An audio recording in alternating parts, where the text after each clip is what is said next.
Welcome to the Grace and Grit podcast, made for women who want their healthiest years to be ahead of them, not behind them. Join your host, Courtney Townley, right now as she breaks down the fairy tale health story you have been chasing all of your life into sensible action steps and lasting change.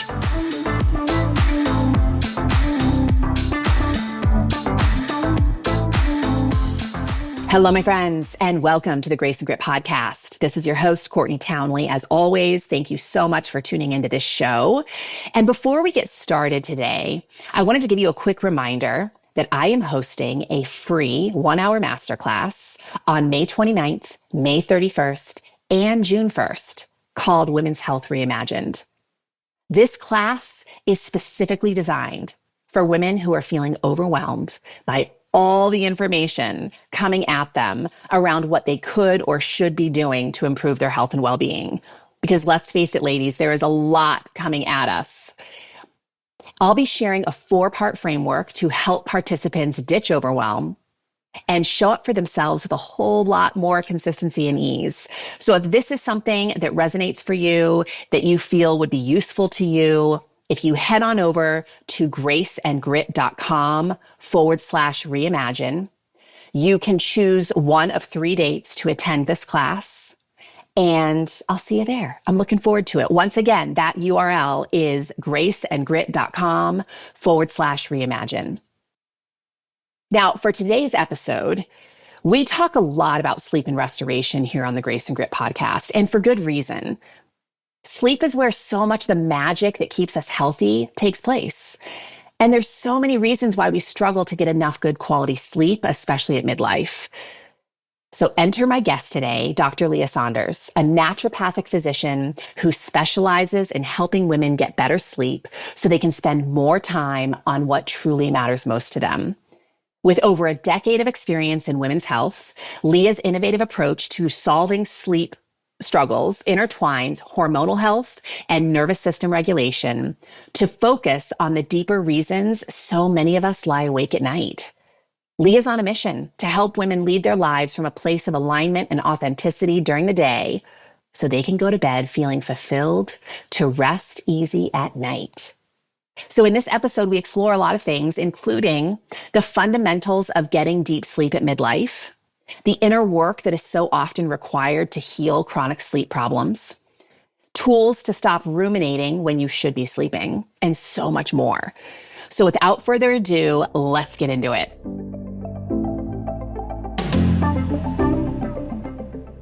So Leah, welcome to the Grace and Grit podcast. Thank you so much for having me, Courtney. Yeah, I'm thrilled to have you.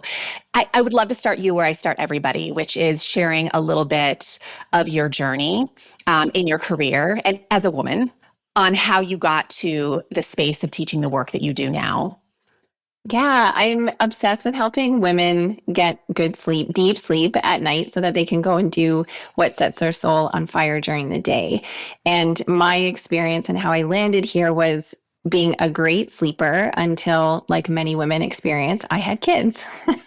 And after the birth of my first son, of course, and you anticipate sleep disturbances with having a new baby, but I didn't know how much it would profoundly impact me. And it really did. It really threw me for a loop, particularly because about 3 to 4 months postpartum, I returned to work. So as a naturopathic doctor, I was managing my own practice in a clinic at the time. I was also trying to adjust to life as a new mom, maintain a relationship, obviously in connection with my husband and take care of myself. And we were doing a massive home renovation at the time. So lots of things happening as you do, right? Did you get a cookie too? I did not. No, we did not. But we had a cat who hid because she's like, what is this baby? And what is all of this noise? Yeah. And so you just really can understand how much of an impact these types of things have on a nervous system. And so when my son started sleeping through the night, I was still struggling. So he would sleep through and I would still wake up and I would struggle to get back to sleep if he was sleeping and I woke up, or if I did happen to get up with him and was trying to go back to sleep. And then at one point, I remember I hadn't slept for longer than like an hour and a half. I would just have like such fragmented, broken sleep. And I was feeling so broken. I would wake up in the morning and just feel exhausted and anxious, and then really have to like pull myself together to get through the day and just be on this cycle and this train of like, okay, just one foot in front of the other, 1 hour at a time, to looking forward to like, okay, maybe tonight's the night I'm going to have a good sleep, only to then have anticipatory anxiety about going to sleep and then struggling all over again. Yeah. And so this was such a foreign experience for me. And looking back, there's probably an element too of burnout to some degree that I didn't recognize. And so when I was connecting with my own naturopathic doctor at the time and saying like, I don't feel like myself, how and when am I going to get this back? She was like, are you sleeping? And I said, no, it's still not my norm. I'm still not sleeping great. She's like, okay, we have to do everything we can to get your sleep back on track. And that's when I really started to dive into the research, and I started to unpack all of the options that we have available to us. Because up until then, I thought like sleep is just something that happens, right? Like everybody sleeps. So when we go to bed, you just sleep or you don't. I really, even as a naturopathic doctor with so many years of school, one, I don't remember us ever actually learning in depth about sleep medicine and also like all of the things that we can do to really impact and support someone who's struggling. And so I was learning a lot of things for the first time. And as I learned how every aspect of our health is connected to sleep, and sleep impacts every aspect of our health, and how women in particular are more than twice as likely to suffer from sleep disturbances compared to men, particularly as we navigate hormone changes like postpartum and PMS and perimenopause and menopause. And when I started to uncover this and look at all the options, which are truly mind body, and such a beautiful approach that we can bring into medicine, of course, even including integrative and conventional options, I was like, why is no one talking about this? And I started to realize how many of my patients were also struggling. And the patients who weren't getting better were often the ones who struggled with sleep. And when the patients who did get better were really vital, like they didn't have sleeping issues. And so when we started weaving together what I started doing for myself to fix my broken sleep, and it started impacting them, and they started coming back to me and saying, okay, I'm feeling better. Like I haven't slept this well in so long. I didn't know I could sleep this good at this age, or I thought there was nothing I could do. And now I really understand how my hormones impact my sleep or my stress or what I can do. It was a game changer. And so I was like, okay, I'm all in on this because so many women struggle unnecessarily. And when we do get a good night's sleep, it changes everything. Oh my gosh, it does. I always say there's nothing a good night's sleep can't help soften at least a little bit, right? Yeah. Whether that's on a biochemical level or a psychological level or a relationship challenge, like it really has the power to soften so much. And I love that you have a heart for this conversation, because as someone who really heavily leans into the behavior change conversation, I really feel that it is so hard to do the work, and I would say almost borderline impossible to do the work of behavior change when you are living in a state of consistent sleep deprivation. Totally. And like you mentioned and kind of summarized so beautifully, the magic of health and well-being happens when we're sleeping. Yeah. So I love, and also being a naturopathic physician, there's so many different focuses I think you could have had. And so to come to this foundational piece is just awesome. And you're right, it's so needed because there are so many women suffering with sleep challenges. So before we get into like all of the things, because this is such a layered conversation, can you set the stage for us in terms of like, how do we know we are sleeping enough? And because I know we always reach for recommendations, like you should be getting 8 hours of sleep a night, which I don't necessarily know is true for everybody. But what are some of the indicators women should be looking for that, number one, they're getting enough and that their quality is up to snuff? Yeah, absolutely. So to know if you're getting enough is as simple as waking up feeling rested. Yeah.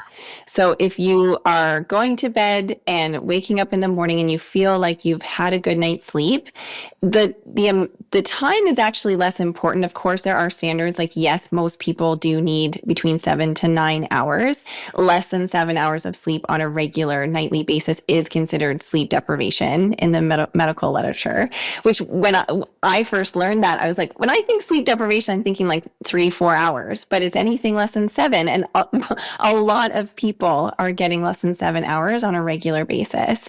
So yes, the timing is important. However, it's also important for you to know your body. And if you get 6.5 hours of sleep and you truly do feel rested without an over reliance on coffee or other stimulants or like things to keep you going, then that may be adequate sleep for you. And so that's a really important part to just check in with your body and monitor over time. The quality of sleep should look like falling asleep easily. And so typically falling asleep between 5 and 20 minutes. And we don't want you to watch the clock because that can create more anticipation and anxiety. Sure. But knowing that you've fallen asleep fast enough or within that time frame typically looks like not thinking about falling asleep. Meaning you get into bed, maybe you're reading, ideally there's no screens in your bed, or doing something like a meditation or a guided imagery. And then you just fall asleep without thinking like, oh, how long has it been? Am I going to struggle tonight? Should I check the clock? Or other thoughts about your day. So if you're having those types of thoughts, it's probably been longer than 15 to 20 minutes, which is typically too long. Yeah. Like we shouldn't be lying in bed trying to fall asleep for that long. Yeah. And then ideally we fall asleep easily and we stay asleep throughout the night for a duration that again allows you to wake up and feel rested and restored in the morning. You might wake up and turn over, roll over, use the bathroom, come back to bed. As long as you fall asleep again in that window of time where you're just like rolling over and closing your eyes again and falling back to sleep without thinking about it, it's not a problem. It's when you're tossing and turning and lying awake for any period of time that, again, allows you to actually initiate cognitive function, like you're starting to think about things in the middle of the night that typically is a problem. And any wake up longer than 5 minutes in the night is actually associated with a cortisol surge. Mm-hmm. And so that's part of why our brain starts to become so activated in the night, because cortisol, one of cortisol's jobs is to encourage our brain to scan our environment for perceived threats. Mm-hmm. And so there's no lion, tiger, or bear in your bedroom. But if there is a surge of cortisol, then sometimes we're thinking about the lion, tiger, or bear that is like our agenda, our to-do list, the conflict in our relationship, our finances, whatever it is that's on your heart and mind as a source of stress. Yeah. Definitely. I love that. And it's interesting, isn't it? Like I remember when I was younger, it was almost like a badge of honor to see how little sleep I could get away with. Like I was almost proud that, oh, I only slept 4 hours last night and I'm fine. I wasn't fine. But of course, deluding myself into thinking that. But now, like being almost closer to 50, it's so interesting that my psychology around all of it is so deeply shifted. I need so much more sleep than I ever have needed in my life. And I think a lot of that is because I have more stress in my life than I've ever had. And I'm also more active than I've ever been. And so I always remind my clients too that more demand on the body and the brain really demands more sleep, because that's where we do that recycling and repairing. Yes. Yeah, which is so important. So what are some of the like you mentioned, obviously not being able to get to sleep within a short period of time. What are some of the other indicators that we might be struggling with getting quality sleep? Because I know a lot of people who do sleep quite a lot of hours, but they don't feel rested. They might feel agitated. But what are some of the other things that might be an indicator to them that sleep is actually a bigger problem than they might know? Mm-hmm. It's a great point. So if you are sleeping a lot, and actually, we could even start with saying it's important to understand that the time you spent in bed, that the time you spend in bed is not the same as your total sleep time. Yeah, good point. And I know that sounds so obvious, but people will say like, oh, I go to bed at 10 and I wake up at 6, so I get 8 hours of sleep. You're never asleep for 100% of the time. So it's always important to understand that we want your time in bed to be really efficient, meaning the time you're asleep, spending asleep in your bed compared to the total amount that you're lying in your bed should be about 85%. So 85% of the time you're in bed, you should be asleep or more. And so when we lie in bed awake for too long, then we start associating our bed with a place of where we are awake. And then we kind of can go through these cycles of like longer, lighter sleep periods, wake up, lie awake there and kind of like go back to sleep. And it's a really inefficient process, and that's not going to leave you feeling restored. Yeah. Right. So body clocks are really anchored in most people. However, in people who do have chronic sleep issues, then our circadian rhythm will start to become dysregulated a little bit. So there's often an overlap in people who have insomnia and who will also have circadian rhythm. So if you're familiar with jet lag, that's one version of a circadian rhythm disruption. And so if you aren't in tune with your own circadian rhythm or chronotype, then that can be really that can impact your sleep so much. So personally, I'm an early to bed, early to rise. And we tend to spend the first half of our night in deep sleep, in that non-REM. Yeah. And then from about 1 a.m. onwards for someone who sleeps from like 9 to 10 to 5 to 6, let's say in that second half of the night, you're going to be spending more time in REM and lighter sleep stages. That's appropriate.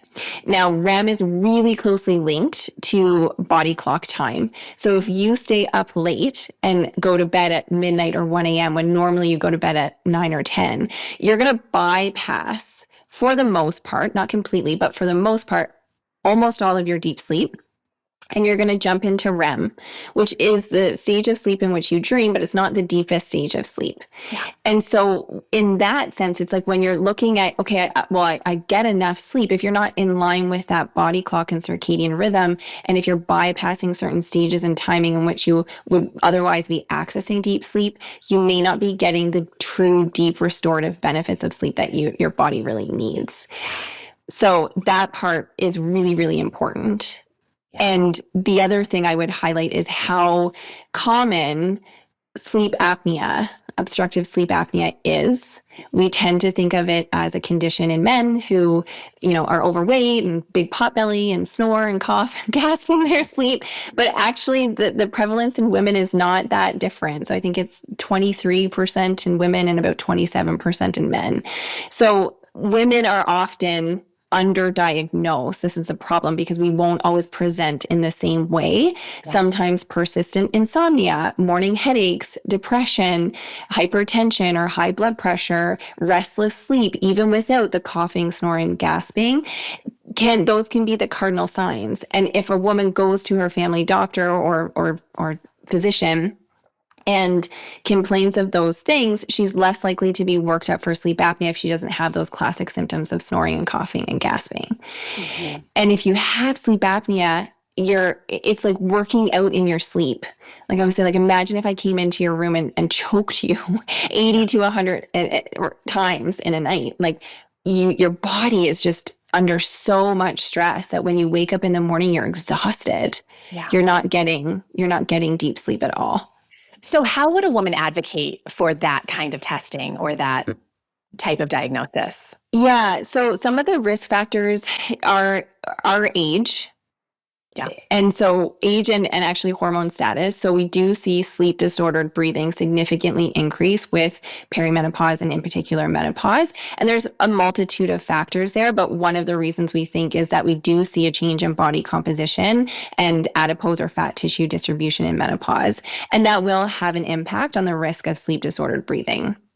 So knowing that you're maybe in a population or of a demographic that there's a higher risk.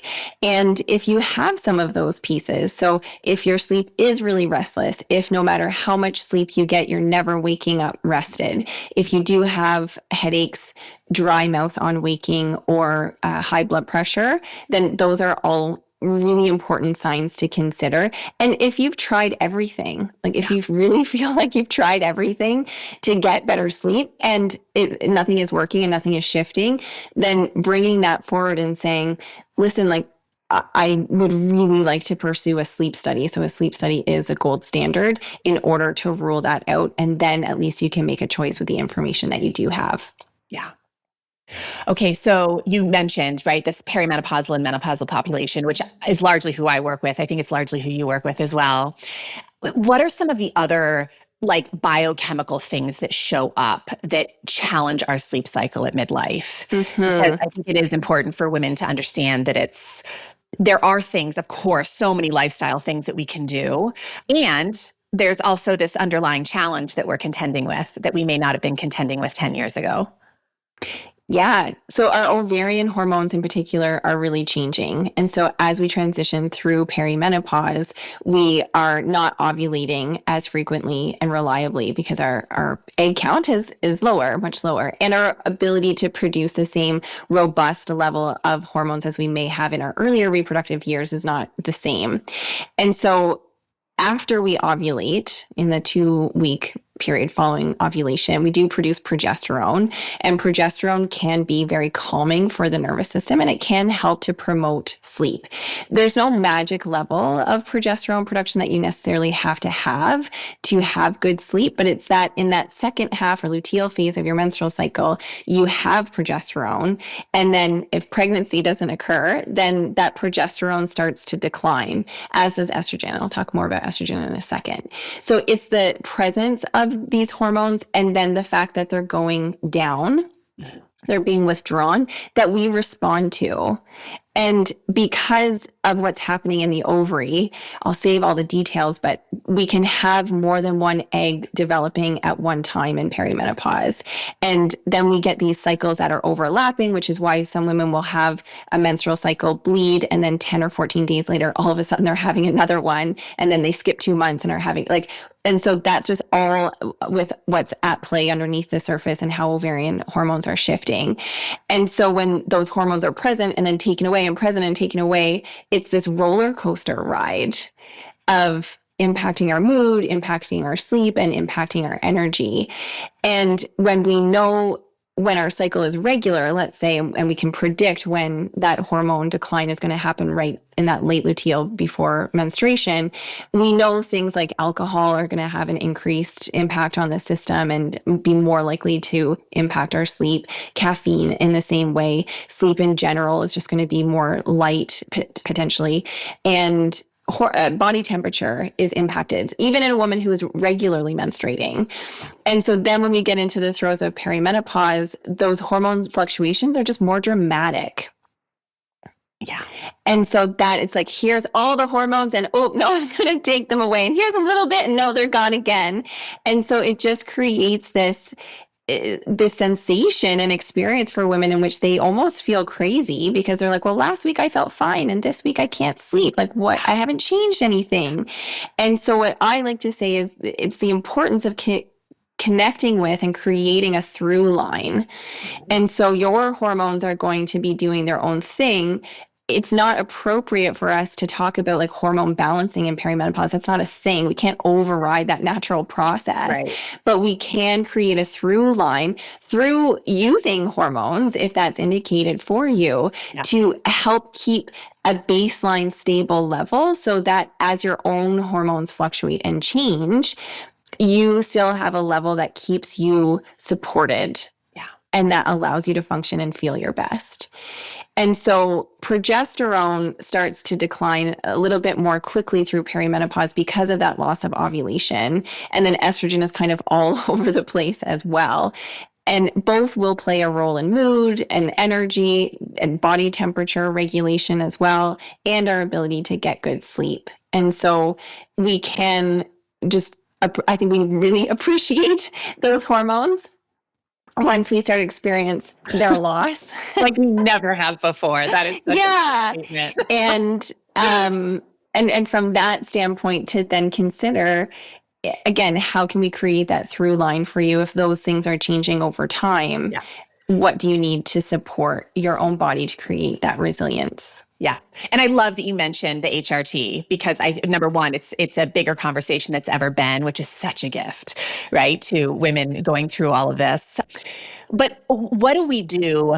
Like, what do we have direct control over in terms of lifestyle? And we talk about these things constantly on this podcast, but I think we can't hear them enough. So what are the things that we can take control of to help create that through line and help create that resilience? So timing, like I mentioned, because you absolutely have control over prioritizing your sleep schedule and the timing, and to tap into your own body clock and rhythms, which is something I love teaching women about. And we also have control over everything we do in a day. how much you move your body, when you move your body, how you fuel your body, how much caffeine and alcohol you're consuming, and when you're consuming those things, how much blank space you're giving yourself in your day to allow your thoughts to decompress and your nervous system to decompress and self-regulate. And those are all of the cardinal things. Like if you come to me and there's no pattern to your sleep schedule, there's no routine in place, there's you go throughout the day, skipping lunch, over caffeinating, like those are the things we're going to work on, because not just giving a supplement or it's not going to fix those things. It's not fair for us to expect ourselves to feel our best if we don't have the foundations in place. And I think that the foundations often get overlooked because they almost seem like too logical or too simple. They're not complicated enough. Yeah. But I appreciate this so much about you, because I think there are so many physicians that will write scripts to just put the Band-Aid on the problem. And no one is saying that medications and hormone replacement therapy and all these things aren't amazingly supportive in the right place for the right person and the right dosage. That being said, I think our culture today, and this isn't just with sleep, it's with everything. It's with exercise, it's with our food. We tend to overcomplicate way too soon. And so the hill I will die on in my business is that it's like consistency with the basics before we insert these measures that may be supportive, but can't be as supportive as they possibly could be if we weren't doing these other things along with them. So yeah, I love that. So we're graduating into more complex measures, but we're not necessarily starting with them. Absolutely. Yeah, absolutely. Because it's not, I don't think it's fair. Like that's what I see. Women put such high expectations on themselves, and they come in and they, want to do they want all the things, let's say, or a more complicated plan. But if you don't have any time for you in the day, or if it's already a struggle for you to, again, eat your lunch at a regular time while being uninterrupted, like let's start there. Because if we jump into doing anything more complicated, it just overwhelms. Yeah. So you just said something that I want to circle back to, which is that women not having enough time for themselves, because I find in so many conversations, this is the very reason a lot of women are staying up late at night, because once the kids go to bed and once their husband is kind of doing his thing and right, or their partner, I often hear that rationalization that it's the only time in the day that I have to myself. And so, of course, where I poke a little bit is, well, what are you doing at that time? Because it's usually not anything that's super nurturing. It's not anything that we're feeling super creative and awesome about. We're vegging out in front of the TV, right? We're scrolling on social media. We're not doing the things that really bring us to life. But what are some other reasons? So we talked about the biochemistry. We've talked a little bit about the lack of alone time. What are some of the other reasons you think midlife women are struggling to get enough sleep? I think what you mentioned there in terms of at this point in our life, like there are so many demands on our time and attention, because we've got kids who are getting older and becoming more independent. We've got parents who are becoming older and more dependent and often managing and supporting them in their care. So it's almost like a sandwich place that you're in of taking care of both generations. And women are often meeting and engaging in the peak of their career at this point in their life. And for many women, that's the first time that they might be experiencing health challenges or changes. And so there's a lot that is vying for our attention. Or I saw one of your posts recently and said, like, here's what I'm learning about my body. And it does change, like your ability to recover or your ability to get sleep as easily or to bounce back after a cold or a flu. Like all of those things do change. And I almost sometimes see like women beating themselves up over that. Like they feel like there's something wrong with them. I just can't lose weight like I could when I was 25. I'm like, yeah, but you're not 25. Yeah. Your body is different now, and that's okay. Yeah, your whole life is different. And so that is a conversation I think that needs to be a part of all of this, because again, it's that through line of all of these things are going to be happening. We can't necessarily change the stressors that you have and or demands. Maybe they're not all stressful. Maybe you love your job and it's just really demanding. Sure. We can't change those things in every way or in all of the ways that we want to, but we can help your body respond to and manage those stressors and demands more efficiently, more resiliently. Yeah. My friend Irene Lyon always beautifully calls that your capacity, right? Because you have the ability to expand your capacity to tolerate the total stress load of your life. Now, it doesn't mean that you shouldn't remove unnecessary stressors. Of course you should. Absolutely. But there are all these things that we're talking about can help us expand that capacity too. And actually, I think that's where one piece is really important to highlight. I think women are also resistant to offloading unnecessary stressors because there's such a deep line of people pleasing and conditioning into being the good girl and to avoiding inconveniencing others at any point so that we suffer ourselves. And that is something that is like, that is the work that's the hill that I want to die on with women, because it doesn't serve anyone when you are shortcutting your sleep and yourself because you're doing everything for everyone else. It doesn't serve you, and it doesn't allow the other person to rise to the occasion. When you overfunction, you force the other person into underfunctioning. They don't feel good about that, and you don't feel good about that. I love that. Wait, you need to stop and I want to highlight what you just said because it's so good. When you're overfunctioning, right, it's basically causing people around you to underfunction. Yes. Let's look at that from if all you do for your kids, if you do their laundry, if you do their cooking, if you pack their bags, of course, if you have young kids, you got to do those things. But as they get older and more capable, if you don't teach them how to do their laundry and they go to university, they're not going to know how to do their laundry. Right. And so then if you start teaching them, then they have the skills to start becoming more independent. They get to rise to the occasion.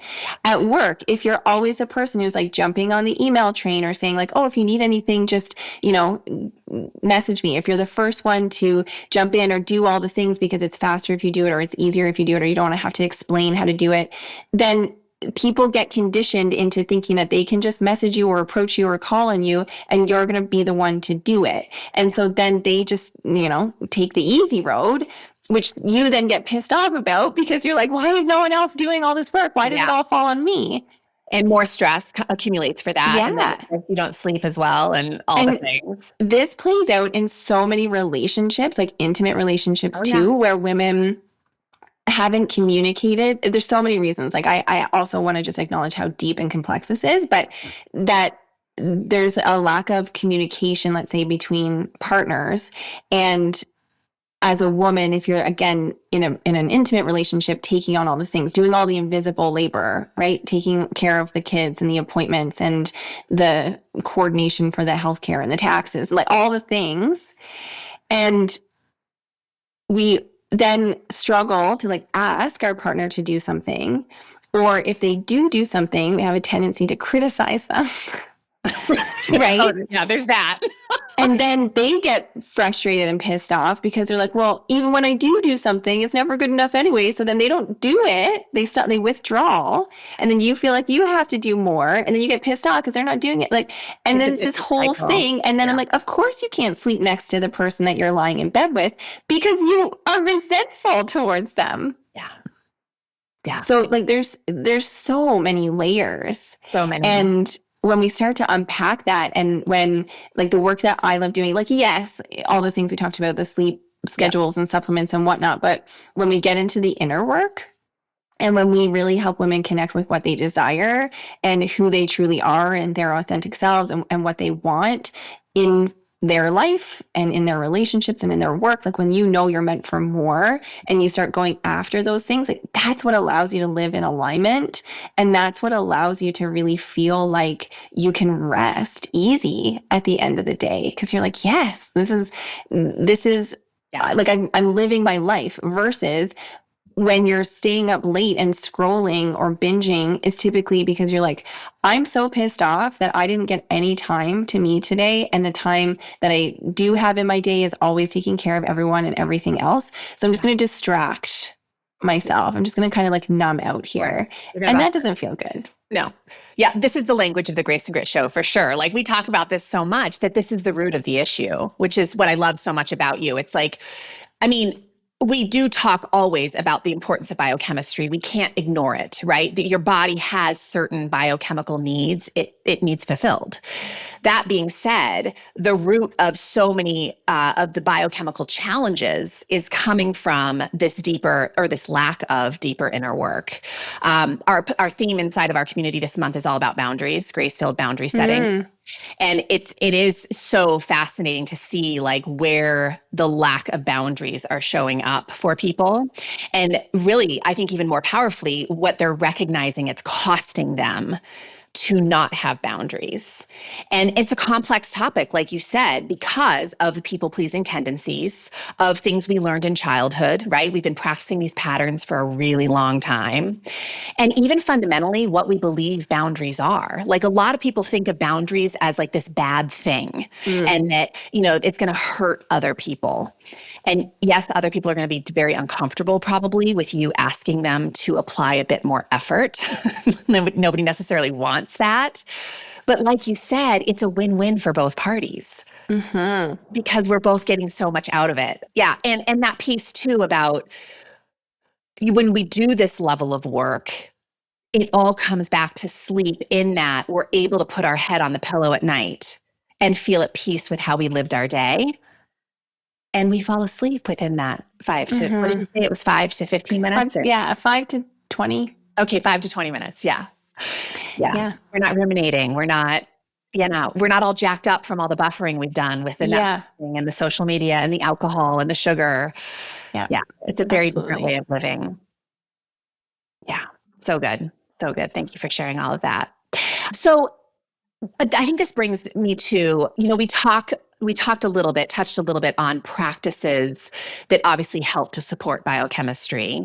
But in this conversation of kind of the deeper inner work that needs to be done to be able to go to sleep easily, what are some practices that you would recommend to a woman listening as really just kind of a starting place, a foundational place? Great question. Foundationally, I would say to carve out time in your day that is that blank space. Yeah. And it's not about more, like it doesn't have to be more time, but it can be about habit stacking. So again, I hope you eat your lunch.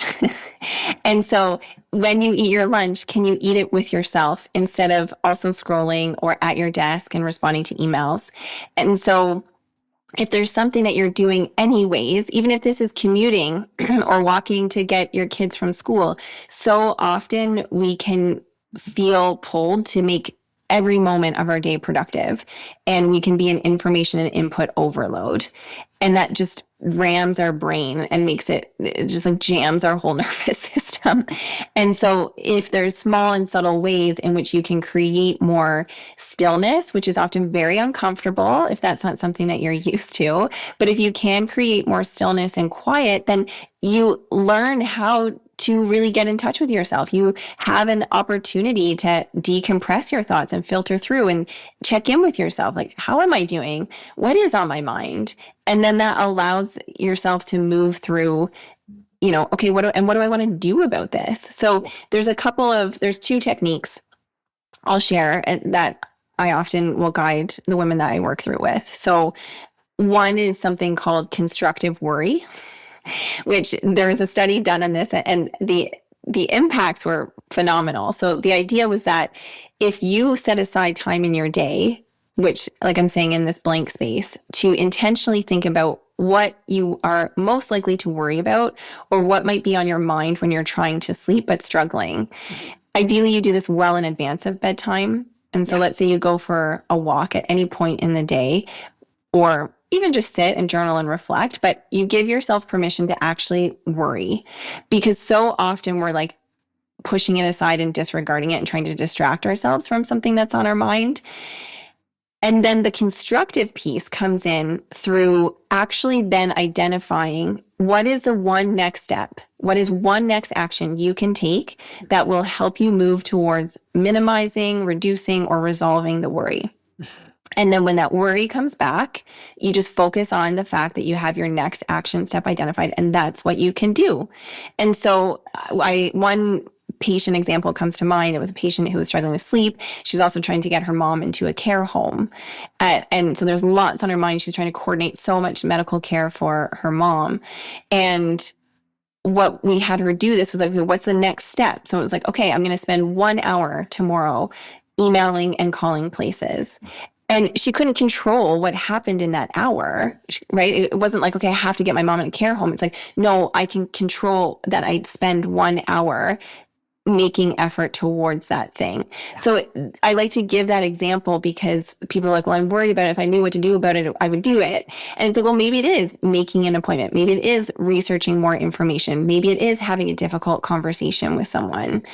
So those are I think it's such a powerful way that we can just bring more mindfulness and intention into our day and check in with ourselves and then take action. It's not about just sitting there and stewing, but it's like, okay, then what do we do about it? That's the constructive piece. Yeah. And then there's an acronym that I'll walk patients through called CALM. And so the analogy I often use is like when you have a toddler, if you've had a toddler or a puppy and they're like at your feet, and while you're otherwise engaged in something and they want your attention and you're like, yeah, like just a second. What happens is their behavior and emotion tends to escalate. Sure. And so then you have to eventually stop what you're doing, turn to them, then de-escalate, and then attend to what they need. And so our emotions and our feelings are like that too. And so if all day you're on go, go, go, extroverted mode, taking care of everyone and everything else and not checking in with yourself, those emotions and feelings are like rising. And there's a bottleneck effect that happens at the end of the day if you haven't had opportunity to decompress. And that's when your head's on the pillow. Yeah. And so instead, when you're feeling that way, this doesn't take long. And you can also do this if you're lying in bed awake at night. The CALM acronym is C, to connect with your breath. So really bring awareness, count 10 deep breaths in and out. And then A is for ask, like, what is on my mind? What am I feeling? And acknowledge.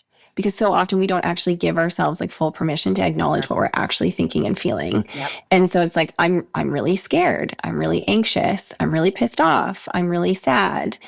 Anything. It just allows yourself to actually like meet yourself where you're at. And then L is for allowing and letting there be space. And you said something earlier about like just allowing anything to soften even a bit, right? Mm-hmm. That blank space or a good night's sleep, right? Is like allows anything to soften. So maybe you're not sleeping, but you can allow there to be space for what might be interrupting your sleep. And typically that does happen through like staying connected with your breath and just connecting with the sensations that are in your body. Because so often we're just like all in our heads. And if we can get back into our body and be like, okay, this feeling that's like the heaviness in my chest or the sinking feeling in my stomach, like, what is that actually? Okay, I'm like asking my body to tell me. And I'm acknowledging it. I'm acknowledging that toddler, the puppy that wants my attention so it doesn't escalate.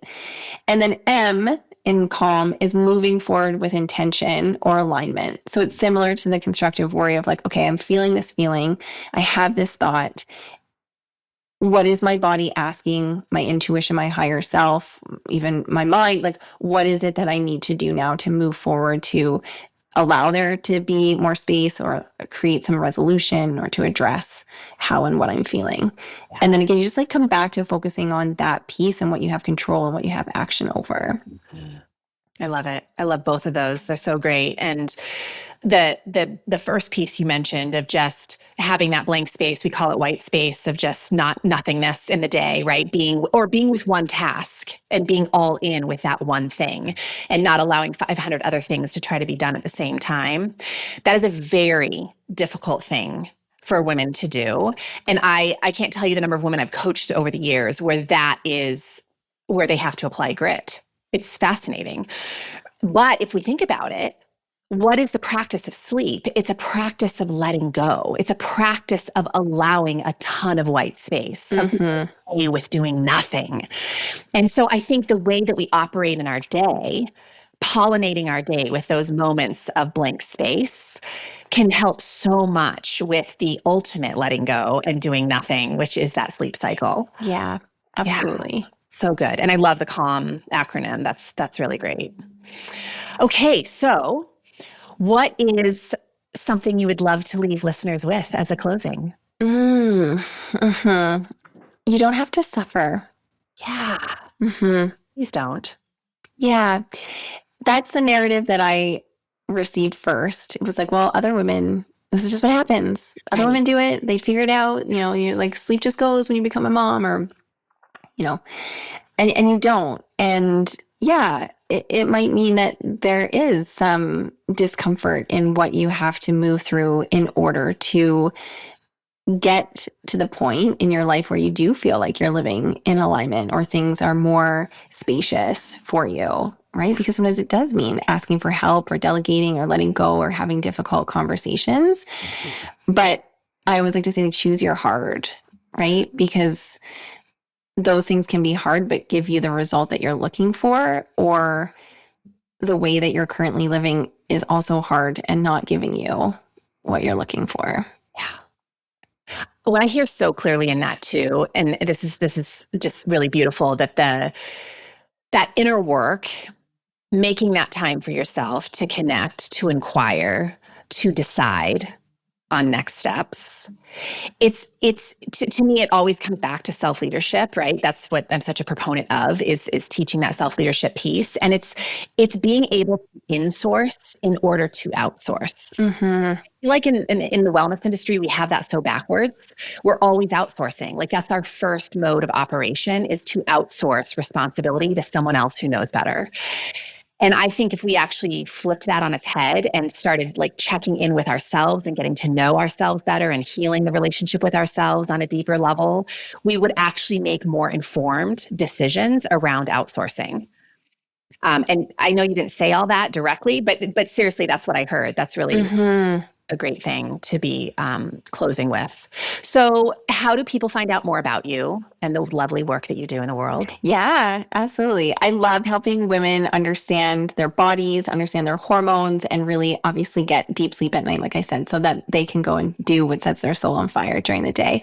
If we had more women increase their capacity to do what they love and do what they're dreaming of, the world would be a different place. Right. And the population, the women that we work with, are so often blindsided and being disrupted in the throes of perimenopause. That's often a great starting point of like really understanding your hormone health and its connection to your sleep, so you can support both aspects. So we're going to link everybody up with a free mini course I have on understanding and decoding your hormones and sleep patterns, so you can get started there.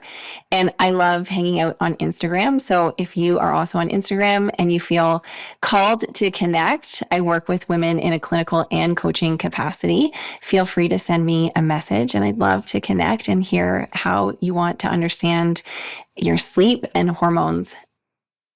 Love it. And we will leave all that information on the page on our website where this podcast will be found. Thank you. And yeah, thank you so much for the work that you do in the world. And thanks for making time to be here. Yeah, of course. My pleasure. Thanks, Courtney.